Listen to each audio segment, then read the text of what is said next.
And speaking of the water, Diane's talking about a tea party. What's going on? Is there another Yes, I am party? talking about a tea party. And actually joining me right now is Julie Meloncon. She's from asamom.org, which is actually sponsoring the Southeast Texas Tea Party today, and if you need any information, you can go to SETXteaparty.com. And let's just get right to it because our time is short. We've got so much information. Talk a little bit about the Tea Party. Now, we know that they started in 2009, and the members have really grown across the country.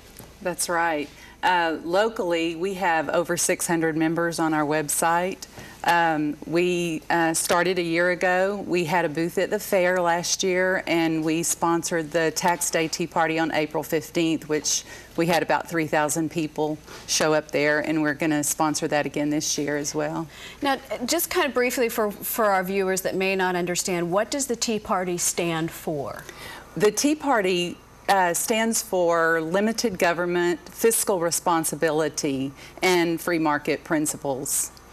And the Constitution. With the fundamental differences, basically just wanting smaller government. And now, how bad of shape is the Democratic Party in, do you think, right now, because of all the things that have been happening? For instance, Scott Brown stepping in to Ted Kennedy's seat, unprecedented. After 46 years, a Republican comes in to his seat. Are people just angry and thinking that Congress isn't listening and the president has his own agenda? Well, Congress definitely isn't listening to the people. Over 60% of the people don't want this health care bill as it's written rammed down our throats, but they're going to try to do it anyway. And Scott Brown's election was pretty much a referendum on the health care bill. He said he was going to be a no vote, and people from all over the country contributed to his campaign.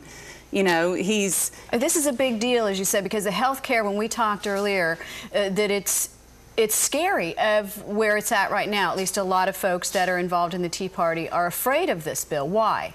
Well, for one thing, they don't even know what's in it. Nancy Pelosi herself yesterday said, we have to pass this bill so you can see what's in it.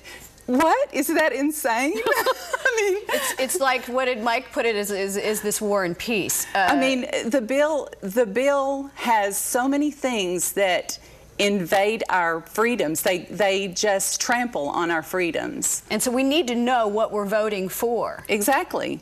And we don't. We don't. Now, what is going to happen today? This is the Seeing Red rally, and there's two spots, one in Orange, one in Beaumont.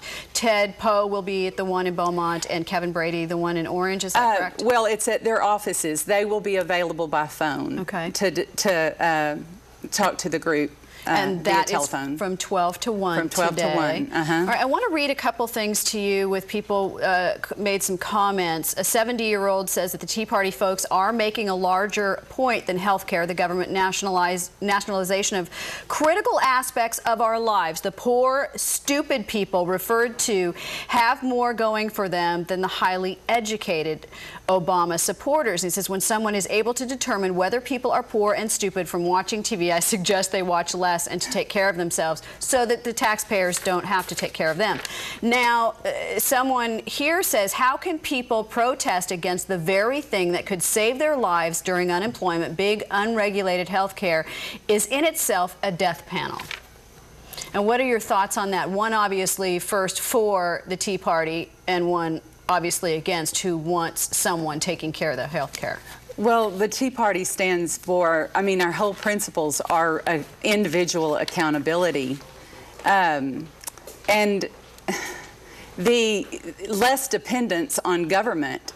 The idea that government knows better is just not true. It does not know better than we know better for ourselves and for our families. But we know that our health care does need some help. Sure it does. But it can be done incrementally in small things. You know, we've repeatedly said, why not buy health care across state lines? Right. You know, the whole system is not broke. We have a great system. Yes, we have some problems, but we can't just throw it all out and start with this huge bill that will make 117 new bureaucracies Wow.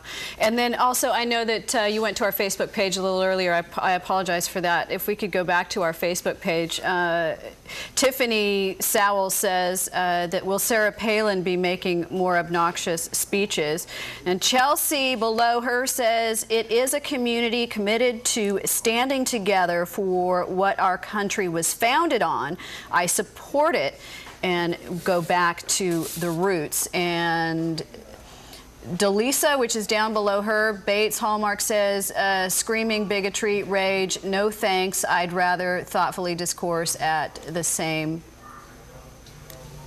level. So interesting comments there. And one more time, where you will be and how people can find you if they need a little bit more information on what you stand for. Well, we are going to be at Ted Poe's office today from 12 to 1 in Beaumont, and at Kevin Brady's office in Orange from 12 to 1. All across the country, there's protests going on at their local congressman's office. We are at these offices in support of their no vote on this bill. And you have a meeting once a week for people that might every Monday at 6 o'clock at Trinity Church on the feeder road of the I-10 and Cedar Street. So that's across from Chili's on Interstate 10. Every Monday at what time? At 6 o'clock. And again, one more time, your website if people need to reach you. SETXteaparty.com. All right, thank you very much for joining us, Julie. Appreciate it. We'll be back with more news and weather in 2 minutes.